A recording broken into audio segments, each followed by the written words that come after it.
Okay, hello everybody. Hopefully y'all can see everything. Um, so I am going to this is today's lecture that is going to make up for the fact that I had to cancel class on Wednesday. So hopefully you'll have this watched by the next time I see you. There will also be a second video where I will show you how to use Excel. So let me go over that in the next video. Okay, so let's get started here. Where's my cursor? Okay, so this next section is about scatter plots and a little bit about correlation, but not formally. So I kind of crossed it off. And you'll learn more about this section in, I believe it is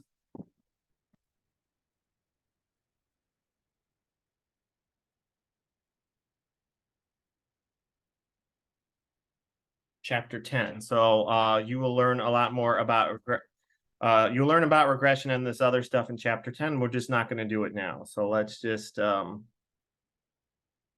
get into it then. Okay, so you're going to learn when data is a paired sample data, you're going to define correlation and linear correlation, determine if data is correlated, right, and interpret and create a scatter plot.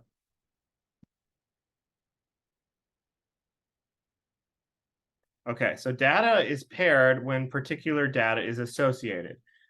This is what I mean that there are maybe two different types of data, and each of them have an appropriate pairing, right? So I could take the heights and weights of everybody in this class, and each I would have 30 some odd pieces of data of each type, but I couldn't just order them arbitrarily, right?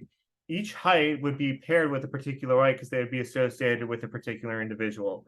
For example, there might be a person who's 77 inches tall, right, and weighs 200 pounds, although that would be somebody who is quite skinny. All right, so each data has a pair. You cannot reassign values.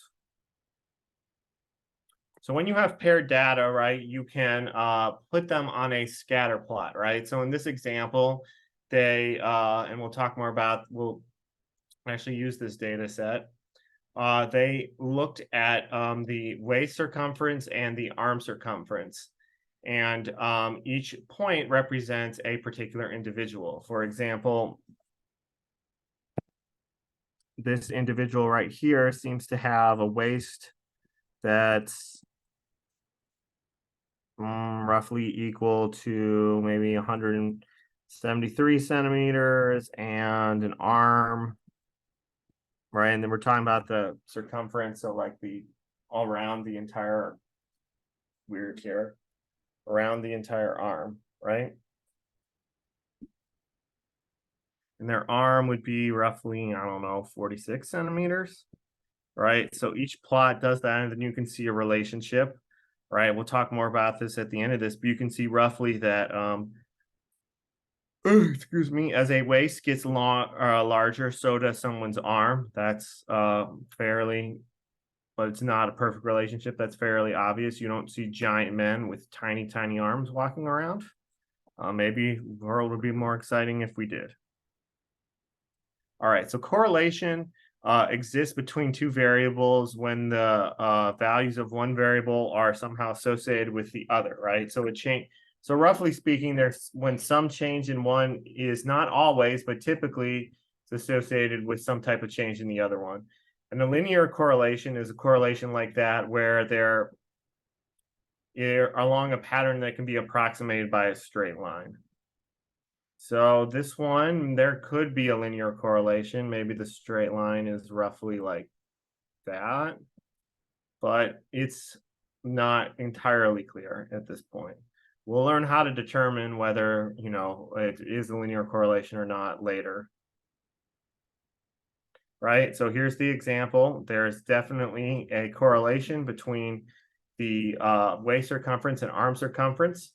you can see generally that there are large regions of the graph that there is no data in, right?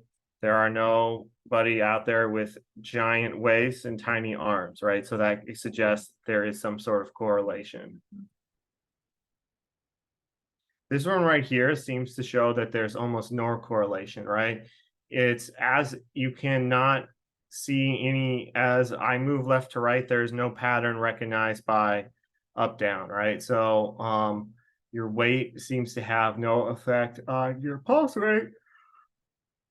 Ooh, sorry, I don't know why I'm yawning so much, which to me might be a little surprising, if you ask me. I think that there would be a correlation. So here are the types, right? These are all linear correlations, right? So these are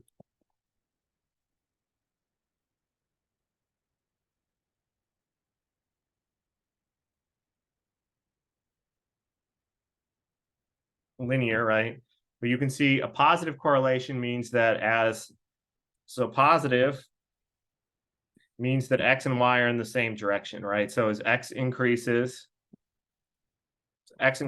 so does Y. As X decreases, Y decreases, right? So those are the first three. The first, these four are positive.